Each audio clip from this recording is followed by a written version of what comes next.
보통 갑과 을의 관계라고 생각하는 집주인과 세입자. 그런데 이 세입자가 유일하게 갑이 될 수 있는 순간이 있습니다. 바로 계약을 연장할 때. 임대차 3법 도입 후 전세 세입자들은 기본 계약 2년 더하기 연장 계약 2년까지 총 4년을 살 수 있게 되었습니다. 세입자가 계약 만료 후 2년 더 살고 싶다는 의사를 전달하면 집주인은 절대 거부할 수 없었죠. 단 하나의 상황만 제외한다면요. 바로 집주인이 세입자가 살던 집에 실거주할 계획이 있다면 세입자는 전세 연장을 하지 못하게 되어 있었습니다. 자신의 집을 마련하지 못한 국민의 주거 안정을 위해 만들어진 이 계약갱신 청구권. 그런데 이 제도가 현재 무효화에 가까운 상태가 되었다는 사실 알고 계시나요? 그것도 판사의 말 한마디로 인해서요. 지금부터 대한민국 전세 연장 제도에 어떤 일이 일어났는지 천천히 알려드리도록 하겠습니다.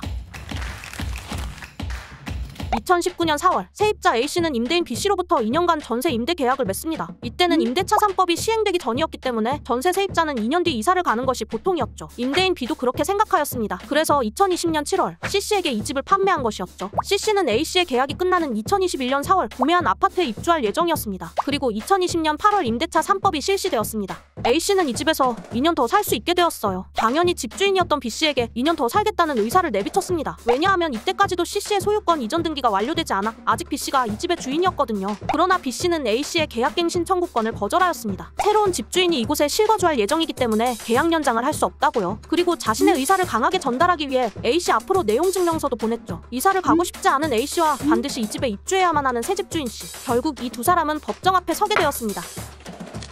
A와 C의 싸움은 대법원까지 이어졌습니다. 결과는 C의 승리. C씨의 변호사 측이 승소할 수 있었던 이유, 바로 정부기관인 법무부와 국토교통부가 해당 사건에 대해 이렇게 해석을 했기 때문입니다. 전 집주인과 새 집주인은 계약 당시 임대차 3법이 시행될 것이라 예상할 수 없었다. 당연히 실거주할 생각으로 매매를 진행했고 이것은 계약 연장 거절 사유인 임대차를 계속하기 어려운 중대한 사유에 포함될 수 있을 것이다. A씨, B씨, C씨 모두 계약갱신 청구권이란 제도가 도입될 것이라 예상하지 못한 상태에서 이루어진 계약이기 때문에 그 상황을 살펴야 한다는 뜻이었죠.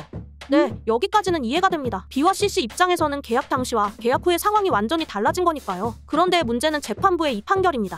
제8호 규정에서 임대인을 임차인이 갱신을 요구할 당시에 임대인만으로 제한해 해석하기 어렵다. 원 집주인이 갱신 거절 기간 내 실거주 여부를 자유롭게 결정할 수 있다면 해당 기간 안에 임대인 지위를 승계한 원고도 실거주를 이유로 계약 갱신 요구를 거절하는 것이 가능하다. 임대인이 목적 주택에 실제 거주하려는 경우 임차인의 계약 갱신 요구를 거절할 수 있다. 언뜻 보면 당연한 판결처럼 보이죠. 과연 이 판결의 문제점은 무엇일까요? 바로 계약 갱신 청구권이 있는 임대차 3법이 시행된 후에도 해당 내용이 적용될 수 있게 만들었다는 점입니다. 이 사건은 임대차 3법 이전에 진행된 계약으로 인해 발생한 사건이었어요.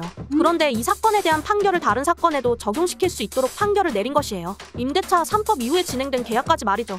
대법원의 판결로 인해 전세를 2년 더 연장할 수 있는 계약갱신 청구권은 이제 반쪽짜리가 되어버렸습니다. 판결 전에는 계약 만료 6에서 2개월 전 세입자가 계약갱신 청구권을 사용하면 무조건 전세 연장이 가능했어요. 집주인이 갑자기 변심해서 나가라고 해도 이미 계약갱신 청구권을 썼기 때문에 나가지 않아도 됐죠. 하지만 이 판결로 인해 세입자가 계약갱신 청구권을 썼어도 집주인이 변심하면 나가야만 하게 됐습니다. 이것뿐만이 아니에요. 앞으로 세입자들은 갑자기 집주인이 바뀌는 것을 두려워하며 살아야 해요. 전 집주인에게 계약갱신 청구권을 행사해도 새 집주인이 실거주를 이유로 거절하면 군말 없이 짐 싸들고 나가야 하게 됐으니까요. 이전에도 같은 사건은 있었습니다. 그때는 법원이 세입자의 손을 들어주었죠. 하지만 이제는 세입자를 위해 만들어진 전세 연장 제도가 거의 무효화됐다고 볼 수 있어요. 대법원의 판결은 세입자 보호보다는 집주인 보호에 가깝죠. 억울하지만 어쩌겠어요. 대법원에서 내린 판결인걸요. 대법원에서 내린 판결은 곧 국룰이잖아요. 부동산업계와 집주인들은 해당 판결을 반기는 분위기입니다. 부동산 블로그와 관련 커뮤니티에서는 이제야 속 시원해졌다라는 의견이 많이 보이고 있거든요. 다시 법의 취지에 맞게 세입자를 보호하는 방향으로 가기 위해서는 법을 일부 개정해야 합니다.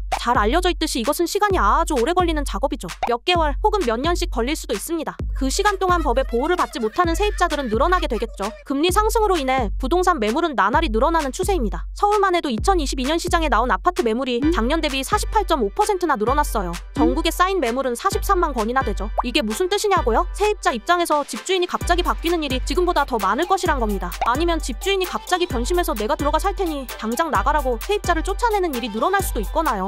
네, 그 세입자가 여러분이 될 수도 있습니다. 대법원의 해석이 법의 취지를 뒤엎어버린 계약갱신 청구권. 이 제도가 다시 세입자를 보호할 수 있도록 작동하기 위해서는 빠른 법의 개정이 필요할 것으로 보입니다.